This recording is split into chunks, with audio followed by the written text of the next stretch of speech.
ختم کا پروگرام کرنے جا رہے ہیں، اور اس کے بعد ہر مہینے میں قوم ایک عالم حافظ جو پورے قرآن کا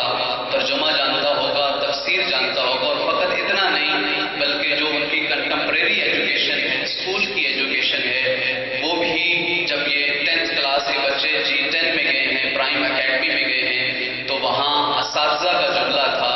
کہ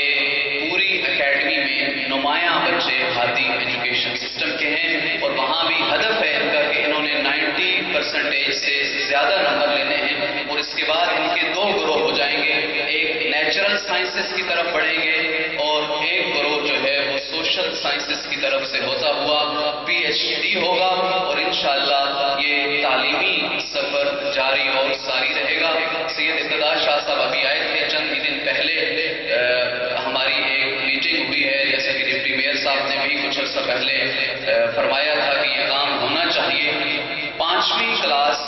6ٹھی، 7ویں، 8ویں، 9ویں، 10ویں، 11ویں، 12ویں یعنی پرائمری سے زیادہ کے بچے وہ 1 گھنٹہ ہر روز ہادی ایجوکیشن میں یہاں امام بارگاہ کے قریب ہی جو اسکول ہے وہ تشریف لا سکتے ہیں، اور ان کو ترجمہ اور حفظ ترتیل کے مراحل انشاءاللہ کیا جائے گا۔ 5ویں سے پہلے والے بچوں کے لیے بھی اس سٹیج پہ شروع نہیں کر رہے انشاءاللہ، اور اس میں ایسے تو ہر سال فقط 15 بچوں کا انتخاب کیا جاتا ہے، اس دفعہ بھی 150 سے زیادہ بچوں نے اپلیکیشن دی، اس میں سے 15 بچوں کا انتخاب ہوا، اور لیکن یہ جو سلسلہ ہے کہ 5ویں سے لے کے FSC تک کے بچوں کے لیے اس کا کوئی میرٹ نہیں ہے، ہر بچہ جو بھی آئے گا اس کو وہ ایڈمیشن دیا جائے گا، اور ایک اسپیسیفک کورس سکول کو جہاں پڑھ رہے ہیں پڑھتے رہیں، اور 1 گھنٹے کے لیے شام عصر کے ٹائم پہ تشریف لائیں، انشاءاللہ ان کو اساتذہ وہاں پہ میسر ہوں گے۔ بر محمد و آل محمد صلوات۔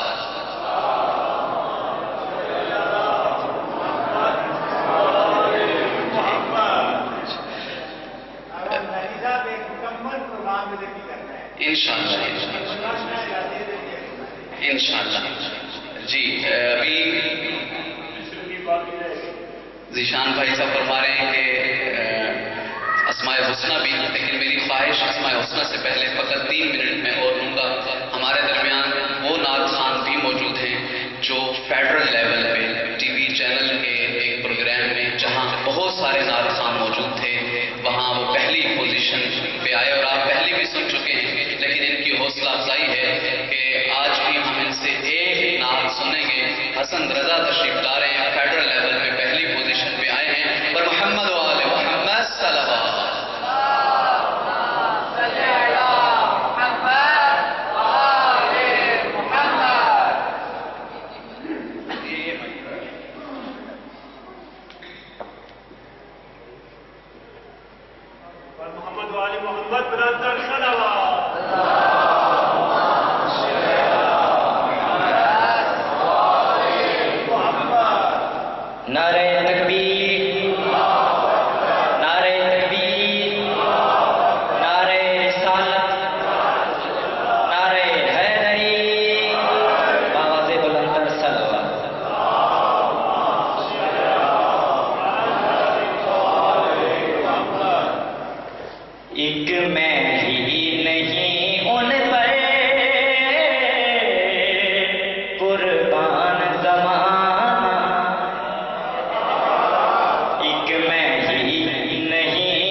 تلاوت